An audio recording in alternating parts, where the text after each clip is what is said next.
Hi, welcome back to Practical Project Management Seminar 2, Understanding Risk Management. A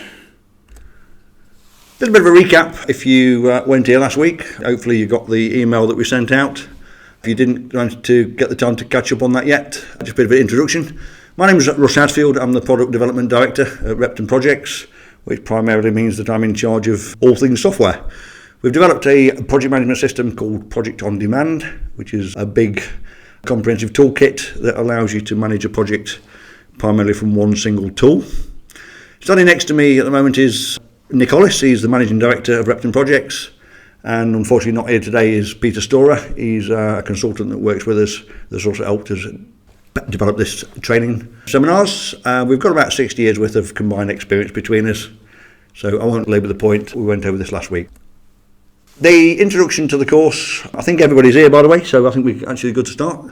Introduction to the course, again, just re-emphasising what we spoke about last week, is to develop an understanding of the organisation, the planning and techniques for monitoring and controlling a project. So that's what these sort of 5 seminars are.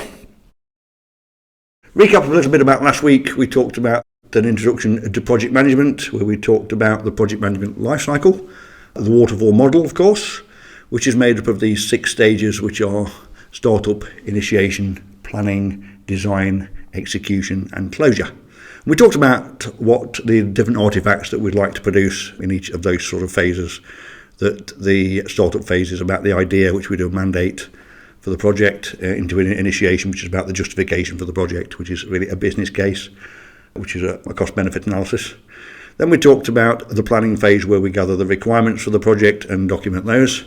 Then into the design, which we document the solution for the project and talk about traceability in between the design and the requirements. Then we talked about the execution phase, which is where we build, test and implement the actual end products for the project. And then we talked about closure, which we hand it over into the business. Today we're going to talk about risk management and all what that entails, and a couple of other very related aspects to risk management as well. So these are the few things that we're going to talk about probably over the next 30 minutes or so today. We're going to talk about avoiding any killer issues on the project, because they're the ones that really do act as killers, and they're the ones that can cause our project to fail, and very often do. We're going to talk about risk and issue management and how to manage those in very broad terms. We're going to talk about how to manage our actions and assumptions, and our dependencies, constraints and key decisions. And a little bit about estimation, because that's linked into risk management as well. So again, over the next sort of 30 minutes, we'll just have a bit of a look at each one of these. I suppose the first thing to do is, when we're talking about killer issues, is to be able to identify what a risk is and what an issue is, really. And this is really for clarity rather than anything else. So if we just look at a couple of sort of definitions. First of all, a risk is something that may happen sometime in the future. This hasn't happened yet, but it might happen somewhere a little bit down the line. However, an issue is something usually having a detrimental effect that has already happened. So they are the ones, as I said before, they are the ones that really are going to kill us. So how do we avoid these killer issues?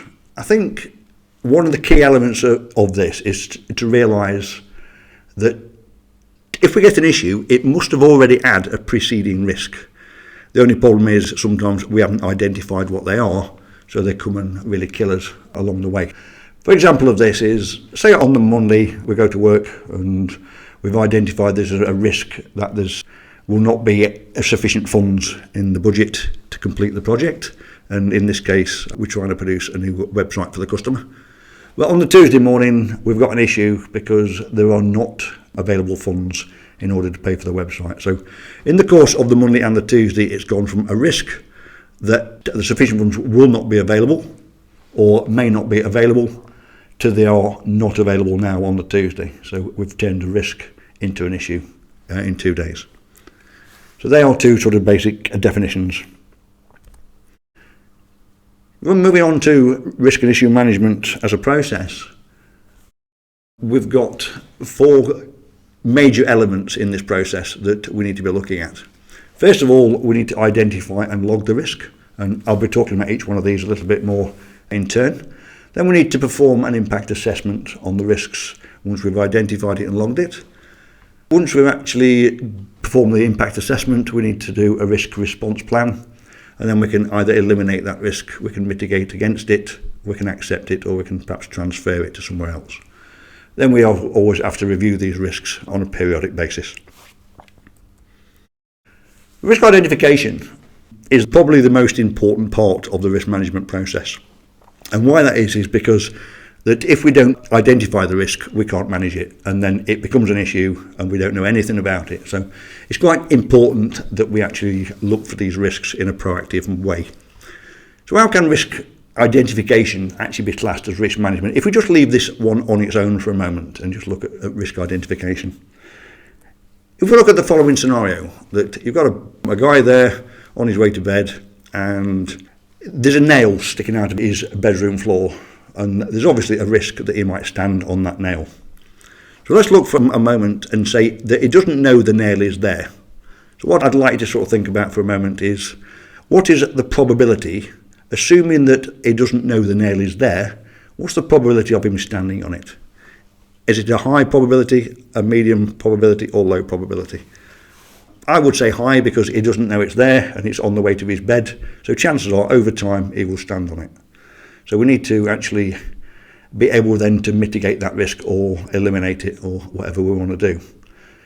But just look at the identification for a moment and say, if he knows that it's there and we've identified the risk, what's the probability of him standing on it again? So it was high if he doesn't know it's there, but if he does know it's there, surely it's gone down to quite low, because we can put an action plan in place in order to either eliminate the risk by removing the nail, we can mitigate the risk by bending the nail over so that it's less sharp. It still might stand on it and still might hit his foot, but it won't go straight through. Or we can accept the risk by just really walking around it and leaving the nail in place. But yet again, as you know it's there, chances are you're not going to stand on it, or there's a much lower probability. So just in the fact that we've identified the risk in this example, that we've actually started to manage the actual risk and issue management process. The risk log is where we log our risks. You might sometimes hear this referred to as a risk register. And this is a very simple little tool that we need to log our risks into. Probably important thing that we make sure that we do log these things, because over time, certainly on longer projects, we do tend to get quite a lot of these risks, because it's part of the review process each week or so to actually try to identify new risks so that we stop them becoming issues. So in order to log the risks, we just have a little matrix. We give each risk a unique identifier. In this case, it's 1, 2, and 3 in the ID column on the left. Next to that, there's a risk description. When we're doing this, I think it's important also to try to write them in decent sentences. Rather than run out of money, we might want to say there is a risk that the project might run out of money during the month of April. It gives us a little bit more detail for later when we come to try to manage these. We've got 3 columns, P, I and S. These stand for probability of the risk occurring, the impact on the project if it does occur and becomes an issue, and the S is for score, which is the probability multiplied by the impact. I'll talk about those in a minute when we talk about the risk assessment. We can also have a risk response plan, and as I mentioned before, we can either eliminate that risk, we can mitigate it, we can accept it, or we can transfer it, all depending on the score. And I'll talk about that in a bit more detail. We've got a status field of open, that can also be closed obviously. We can also add extra columns if we wish onto our risk log. We can add a column for the owner of the risk, which I'd recommend you do. If somebody's owning something, it gives them responsibility for it and they're more likely to manage it rather than if it's just left in the project team. We can have identified by in there just in case that we need to go back to the person to get more information, and maybe a review date of when we need to look at it again. The risk assessment, we need to start looking at these 3 probability columns, impact columns, and then the score, as we looked at in the previous slides. So we need to look at what the probability is of the risk occurring. And we're not expecting this to be absolutely finite. It's not meant to be 3.142 as a percentage. It can just be high, medium or low. Same with the impact. So what's the impact on the project if the risk becomes an issue? High, medium or low. It doesn't have to be exact. But we also need to look at maybe the category of the risk in terms of, is it a threat or is it an opportunity? You can have both. Most of them are normally threats, or certainly the ones we're interested in. So those are the actual three things we need to be looking at when we start doing this assessment. In order to help us along the way, we can set up a little matrix in order to do this. So what we've got on the left-hand side of this matrix, as you can see, is the probability. Across the top, we've got impact. In order to help us, we put some figures on the low, medium, high on the probability. So if you can see on the low one, we've put less than actual 10%. The medium one is greater than 10%, but less than or equal to 50%, and the high is greater than 50%. And we've also allocated scores for these. Unfortunately, there's an error on this slide. On the low, it's supposed to have a number 1 next to it. Medium is number 2, and high is number 3. Across the top, you've got low, medium, and high impact on the project. Yet again, we've assigned 1, 2, and 3 to those as well. If we look at the actual impact analysis itself, what we've got is then a grid that's made up of what the impact is against what the probability of the risk occurring is. So if we look at the big red one in the right-hand corner, you'll see that that has got a high probability and also an high impact. So that's the one that we really need to really concentrate our efforts on. And we're probably going to try to eliminate that if at all possible, or if it's even economically viable to do it as well. Sometimes they're not. If they're not, we start to mitigate rather than eliminate these things. And what mitigate means is that we put an action plan in place so that we can lessen the impact of the risk itself if it becomes an issue. We can also accept the risk in the same way. In the same way as the example that we looked at with a guy standing on the nail, we can accept the risk by him walking around it. We can mitigate it by maybe bending it over in order to lessen the impact if he stands on it, or we can eliminate it by actually removing the nail altogether. The general principles around risk response planning, but the key to it is identification, analyse what the impact is, what the probability is likely to be, and then put forward an action plan in place to either accept, mitigate or eliminate, or transfer if you wish. Just to jump back slightly, when we looked at the probability, we mentioned that it was greater than 50%. And the reason why it's greater than 50% is high and not, say, 75% is because if it's greater than 50%, there is a greater chance of the risk becoming an issue than not. So if it's 51%, for example, it's got more of a chance of becoming an issue than if it was 49%, for example. So that's why we use 50%.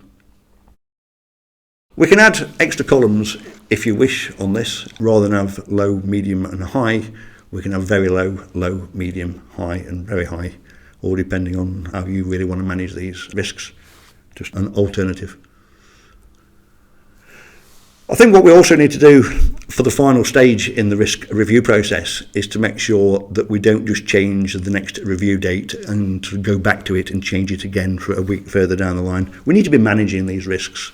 So let's actually set a review date for each risk and actually go back and actually perform a proper review, which means reviewing the impact, reviewing the probability, and reviewing our action plan that we've got in place, but also action that action plan, if you excuse the expression, really so that we are proactively managing these risks. This takes us on to issue management, which is what it's really all about, because as I mentioned in the past, risk management is about managing things that may happen, but also that may not. So the only thing that we're really interested in is managing these risks is to stop them becoming issues. But we can't stop them all, so therefore we need a process to manage the issues as well. So this is very similar to the one we had in risk management. We've got identify and log the issue, perform an impact assessment, produce an issue response plan, which in this case is an action plan. And yet again, don't forget to review the issues on a regular basis. The issue log, as you can see, is very similar to the risk log. We've got an ID, we've got a description of the issue, and we've got a column that's I, which is impact. And as you can also see, we haven't got the probability or the score, because the probability of an issue is always 100% because it has happened. So we don't need that. And we also need a response plan, again, on that, and also a status of that issue. As you can see on the first issue, For example, the available budget is insufficient to pay for the new website. That's got a very high impact, so we've highlighted that as big red one, as in number 3. And a response plan can be add the approved £5,000 to the project budget. So that means that we've gone to the project steering group or the project sponsor, and they've agreed to allow us to increase the budget by £5,000 in order to continue on the project. So we've managed that issue. Number 2 is the tester is not available for the 5 days week commencing 1st of April. Yeah, again, that's quite medium at the moment because we're a little bit further away from that time at the moment. So we can redeploy a tester from the new payroll system project onto the project in order to cover for that. So we're managing that risk, that issue. Number 3 is the required test PC is broken. Now that can happen on the day. So sometimes you've just got to accept this and sort of repair the PC and move on really. So they are just examples of issues that you may get on a fairly regular basis. Yet again, we can add extra fields, extra columns into this for things like the owner of the issue, identified by, review date, etc., depending on what your requirements are for your individual organisations. But I would certainly recommend that you do this, by the way. The impact assessment and response plan for the issues is similar to the risks, but a little bit smaller because we haven't got the probability down the left-hand side that we had before. So we've just got low, medium or high. So we need to be able to assess just based on the impact to the project or your company. Again, we can add extra fields as we've done before for very low, medium, high and very high, depending on what your requirements are again. And again, we need to make sure that we do a review in a correct way for these issues. This is partly because that most issues can't be resolved on the same day that they're logged, and some of them can go on for literally months.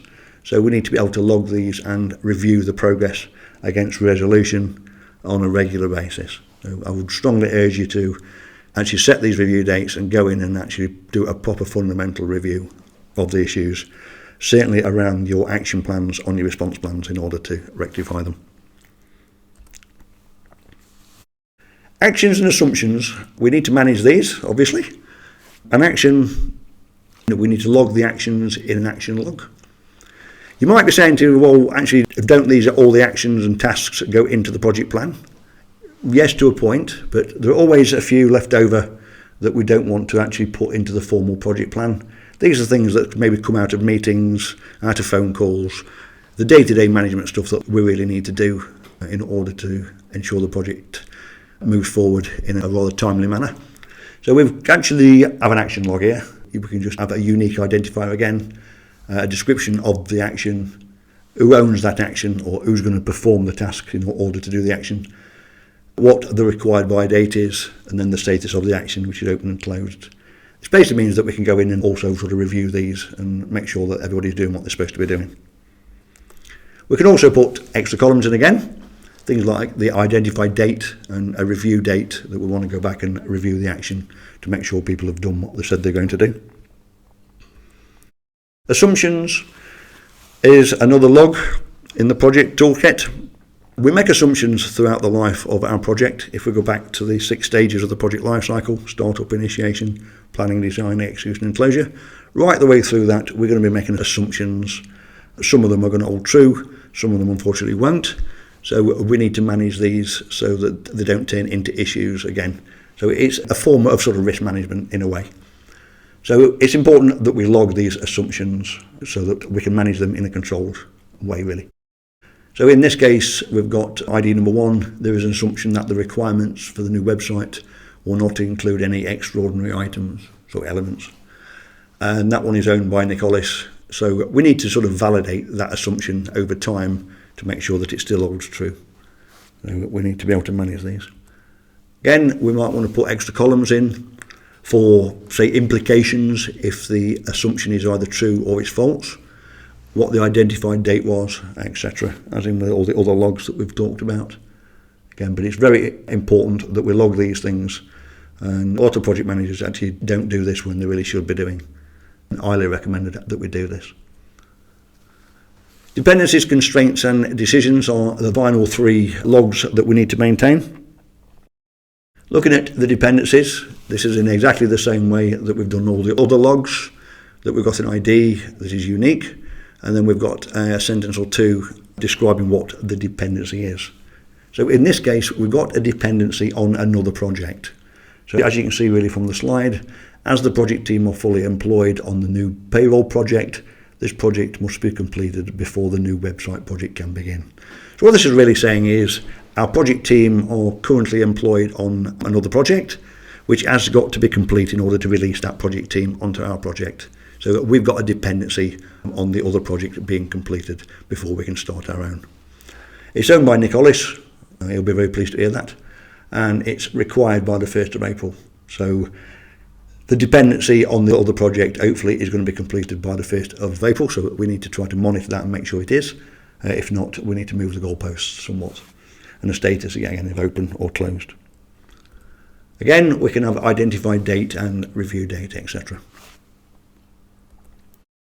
Constraints is yet again relating to the dependencies, I suppose, that we also are working to various constraints on the project, and these can normally be time, normally be budget, as in money, but there can be a few other things as well around resources. So if we look at these 3 constraints here as examples, we've got the new website must be available by the 31st of June. So that's likely to be some sort of drop dead date for the customer. They actually require that by, so if it drifts in a week late, it might give our customer major problems. So we need to hit that date if possible. The second one is the project budget is limited to £30,000. Again, we haven't got 30,001. So if it goes over budget, then it's going to give us a major problem. So we've got to work within these constraints. The project team is limited to 1 software engineer. So we've only got 1 person in order to deliver this project, and it's got to be under £30,000, and we've got to deliver it by the 31st of June. These are very, very common constraints that we're working towards almost in every project, that we're working to time, cost and resource issues. What's important here is that we identify what these constraints are and we log the constraints, and yet again we monitor and control these because they may change over time, so we need to keep going back to these things and sort of reviewing them. Again, we can add a category of the constraint. It can be resources, it can be time, it can be money, or however you want to do that. Identify date, review date, etc. The final one is we need to log our decisions.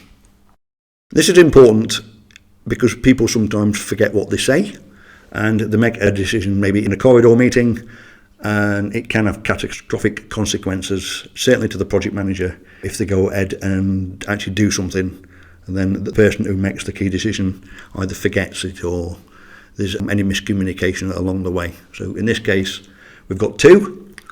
Allow the project phase progression into the initiation phase. So what we've got there is we're in startup phase at the moment, and we've completed the tasks that we need to do. We've gone to the project sponsor and he said, yes, I think we should go into initiation phase and start the business case. So we've actually logged that the sponsor said allow us to do that. The reason that we've logged that is it's normally because then we can start to spend extra money on the project.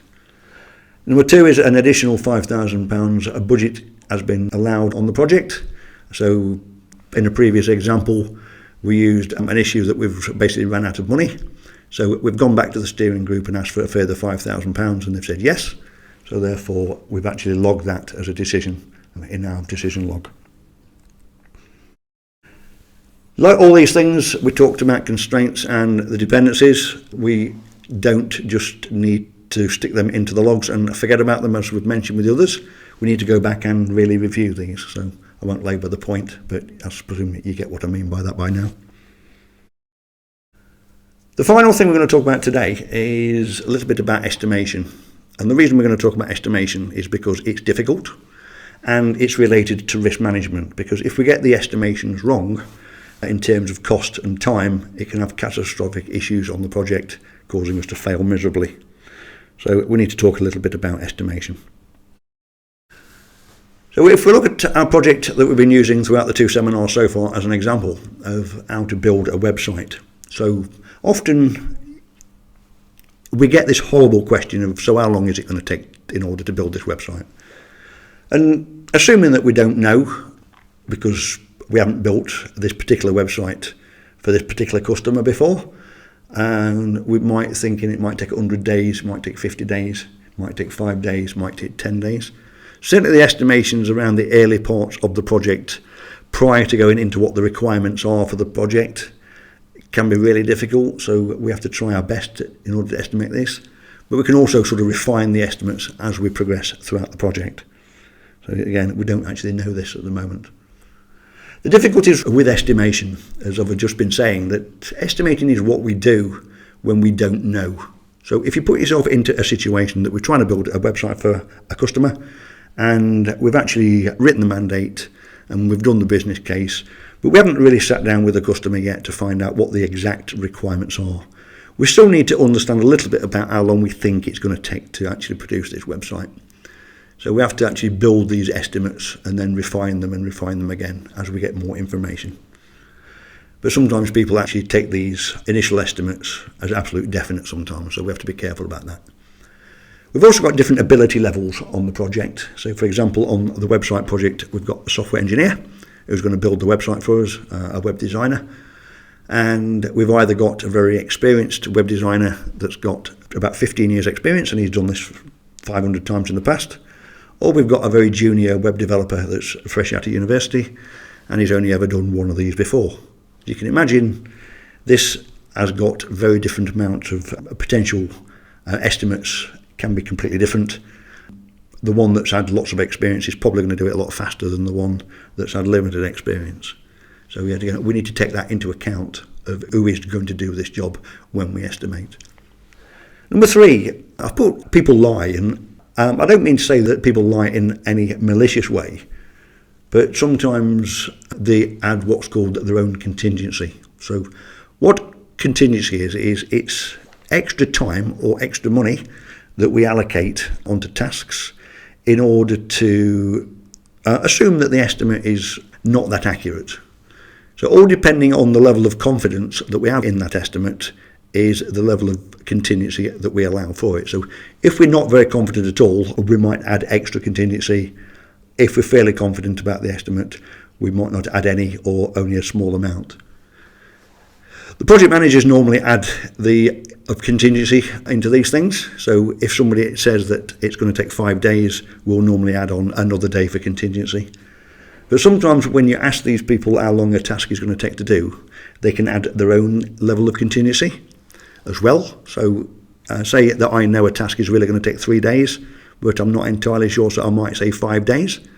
And then my boss, who's the actual project manager, adds another day onto that, which actually gives 6 days. And what we're really talking about is a 3-day task. So we need to be a little bit careful how we manage this. Also, people sometimes tell you what they think you wish to hear, especially when they're under pressure, under tight time scales. We need to be aware of this and we need to manage it accordingly. Number 4 might sound a little bit strange to you. 9 women can't have 1 baby in 1 month. What this is talking about is some tasks just take as long as they do, and sometimes we can't put an estimate on them. Obviously in this case it's going to take 9 months to have a baby, but I can't add 9 women onto the project and have a baby in 1 month. Well, certainly not without having a lot of quality issues along the way. So some people think that we can just add extra resources onto the project, add extra people, add extra money, and actually deliver it in totally unrealistic timeframes. Sometimes if you add extra people onto your project, you get what's called diminishing returns, because sometimes you have to stop what you're doing in order to explain to the new members of the actual team and sometimes maybe train them. So on longer projects you can normally do this. On shorter ones it's a lot less likely. The most important one of all is number 5, is when you're sitting estimating these things. And we'll talk about actual planning process in Seminar 4 in a lot of detail. But don't just sit at your desk in front of your actual task planner and saying, well, I think this is going to take 5 days, when you don't really know. We need to talk to the project team and ideally speak to the people that are going to be doing these tasks if possible. There's a little bit about estimation and the actual difficulties. I haven't got a silver bullet for you on this one because it is actually very difficult to do, and it's primarily because of number 1, when it says estimating is what you do when you don't know. So we just have to take these things into account when we're estimating and speak to the right people in order to get the best estimates that we possibly can get. Last bit about estimation, I think. There's a guy named of Professor Parkinson that some of you may or may not have heard of, and he states that work expands to fill the time available to do it in. And what this is really saying that if you give somebody 5 days in order to do a 2-day task, it will still take 5 days. Because if you start it on the Monday, it will finish by the Tuesday, but if you don't start it until the Thursday, it'll still be finished on the Friday. It's a little bit of human nature. I think we've all sort of done it, a little bit of procrastination maybe along the way. So it's just another thing that we need to be a little bit careful about.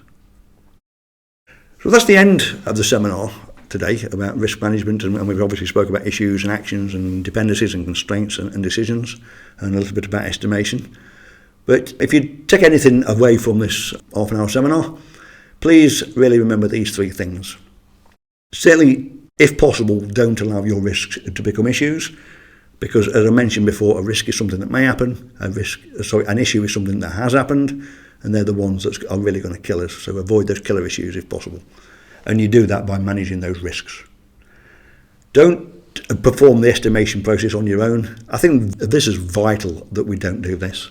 We go and speak to our project team, try to talk to the guys that are doing the tasks, and actually get them to help estimation in that estimation process.